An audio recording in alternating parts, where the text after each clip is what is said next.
ఇలా ఉంటుంది. ఓకేనా? నో కోరిలేషన్ అయితే ఇలా ఉంటుంది పాయింట్స్. ఓకేనా? నో కోరిలేషన్ ఒక్కదానికి కొంచెం డిఫరెంట్ గా ఉంటుంది. ఏంటంటే ఎక్కడెక్కడ పాయింట్స్ అలా ఉంటాయి అన్నమాట, స్కాటర్ అయిపోయి ఉంటాయి మొత్తం గ్రాఫ్ లో. ఎందుకు దేనికి దేనికి రిలేషన్ లేదు కాబట్టి దేనికి దానికి ర్యాండమ్ గా వాటి పాయింట్స్ లో ఉంటాయి. సో ఈ 3 టైప్స్ అర్థమైందా మీకు? కోరిలేషన్ అంటే అర్థమైందా? కోరిలేషన్ అంటే పార్ట్నర్స్ లాంటివి అనమాట, 2 వేరియబుల్స్ అని రెండింటిని కలిపి కంపేర్ చేస్తారు. ఇప్పుడు రెండు ఎలా ఉన్నాయి రెండు అని మెన్షన్ చేస్తారు. కో అంటే అంతే కదా, 2 అనే కదా మీనింగ్. నెక్స్ట్ ఏంటి? రిగ్రెషన్. రిగ్రెషన్ అంటే ఏంటంటే ఒక వేరియబుల్, ఇప్పుడు మనం 2 వేరియబుల్స్ డిస్కస్ చేసాం కదా, దాన్ని ఇంకా క్లాసిఫై చేస్తారు. అంటే ఒక డిపెండెంట్ వేరియబుల్ ఒకటి ఇండిపెండెంట్ వేరియబుల్ కింద క్లాసిఫై చేస్తాం. డిపెండెంట్ వేరియబుల్ అంటే ఏంటి?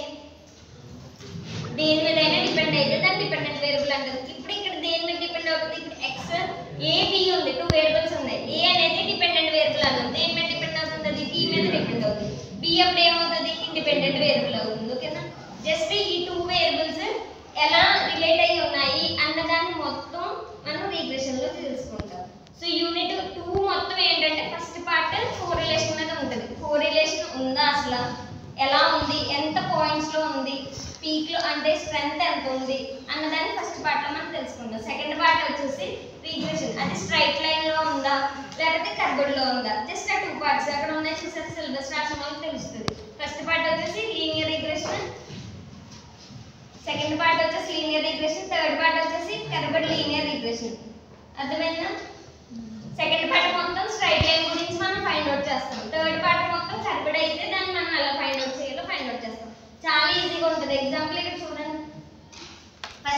ఫస్ట్ థర్డ్ పార్ట్ నేను చెప్పుకుంటున్నాను నేను ఇక్కడ, తర్వాత మీకు 1 2 చెప్తాను. ఫస్ట్ థర్డ్ పార్ట్ ఫినిష్ చేస్తాను కర్వ్డ్ లీనియర్. సో దీంట్లో ఫస్ట్ ఏంటి? Straight line. స్ట్రైట్ లైన్ మనకి ఇక్కడ 2 3 ఫార్ములాస్ ఉంటాయి.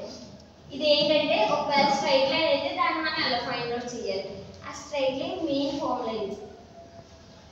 కర్వ్ ఫిట్టింగ్ లో 3 ఉన్నాయి. ఏంటది? Parabola, exponential, power curve. So ఈ 3 వాటికి ఇది మెయిన్ ఇంపార్టెంట్. y అంటే ఏంటి, అసలు ఎన్ని వేరియబుల్స్ ఉన్నాయి, దాన్ని మనం ఎలా ఫైండ్ అవుట్ చేయాలి, ప్రతి దానికి ఇస్తాడు. ఇది మెయిన్ ఇంపార్టెంట్. దాని తర్వాత కింద 2 ఫార్ములాస్ అన్నిటికీ ఉంటాయి కామన్ గా. సో మీకు 3 ఫార్ములాస్ వస్తే ఎలా చేయాలో మీకు అర్థమైపోతుంది. ఇక్కడ ఎగ్జాంపుల్ చూడండి. సో ఫస్ట్ ఎగ్జాంపుల్ లో మనకి టేబుల్ ఇస్తారు. మొత్తం ఈ యూనిట్ అంతా అలాగే ఉంటుంది, టేబుల్స్ ఉంటాయి. దీంట్లో మనకి ఫార్ములా పైన ఉంది కదా, ఈ ఫార్ములాస్ ఇంపార్టెంట్. ప్రతి సమ్కి వేసుకోండి, సొల్యూషన్ కి స్టార్టింగ్ లో ఫార్ములాస్ వేసుకోండి. ఇప్పుడు మనం ఇక్కడ ఏం చేసాం? జస్ట్